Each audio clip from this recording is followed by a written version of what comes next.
Salut, dans cette vidéo, je vais te montrer comment utiliser Mistral AI. Alors, c'est relativement simple comme procédé. Tout d'abord, là, sur Google, tu vas te montrer Mistral AI.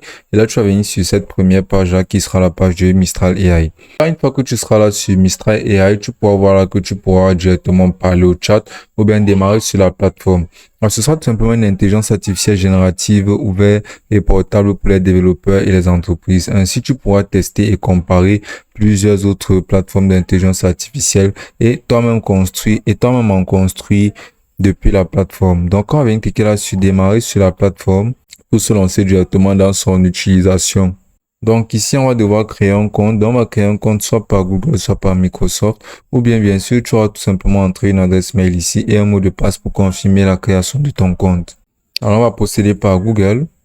Et là, tu vas juste cliquer là sur je suis un créateur individuel. Et là, tu vas cliquer sur créer un espace de travail. Là, tu auras juste à donner là ton nom de ton espace de travail que tu souhaiteras avoir. À défaut, on te donnera un nom d'espace de travail en fonction du nom que tu auras entré. Mais sinon, tu pourras le modifier et venir cliquer là-dessus. Après avoir cliqué sur j'accepte les conditions générales d'utilisation. Et là, on pourra voir là qu'on pourra activer notre essai gratuit en cliquant là sur Activate My Trial. Sinon, là, tu pourras directement commencer par l'essentiel à travers des démarches rapides sur la plateforme en effectuant des requêtes API. Et là, tu pourras voir là découvrir les modèles ouverts de pointe que tu pourras directement utiliser. Donc, tu vas venir cliquer là sur Activer My Free Trial. Et là, tu auras besoin de vérifier ton numéro de téléphone. Un code de vérification qui te sera envoyé.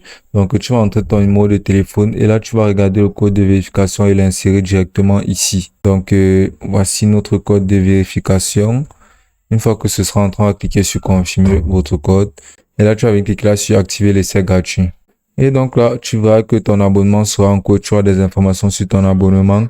Et là, maintenant, tu peux avoir tes limites mensuelles d'usage d'argent. Car pour avoir accès à toutes ces plateformes-là, ça te coûtera un minimum d'argent que tu devras dépenser. Pour pouvoir offrir un accès à d'autres personnes à tes API. Là, tu vois la section d'utilisation qui te permettra de pouvoir gérer toutes tes utilisations et tout ce que tu auras eu à effectuer sur la plateforme. Et là, tu vas à la section de limites qui te permettra de pouvoir réguler le nombre de requêtes par seconde, le nombre de tokens mis en bas, le nombre de tokens utilisés par minute et le nombre de tokens utilisés par mois. Là, tu vas à la section là de membres qui te permettra de pouvoir inviter des collaborateurs ou des membres directement à partir de la plateforme en cliquant là, par exemple, sur inviter un membre. Et là, tu vas juste entrer là son adresse email. Là, tu vas sélectionner son rôle. Là, tu vas venir cliquer sur inviter le membre. Là, il y aura la prochaine section qui sera la section de facturation où tu pourras régler et gérer basiquement ton plan, que ce soit un forfait gratuit qui sera en cours ou bien paramétrer même tes moyens de paiement. Tu pourras aussi sélectionner de changer ton abonnement ou bien le forfait en cours et actif. Là, tu vas à la section des paramètres où tu verras tes identifiants d'espace de travaux et où tu pourras effectuer des modifications sur ton compte. Donc, basiquement, grâce à la plateforme, tu as accès à tout plein d'autres plateformes en mode bêta. Et en venant cliquer là sur API, tu verras toute la liste des API disponibles qui donneront accès à des modèles utilisables.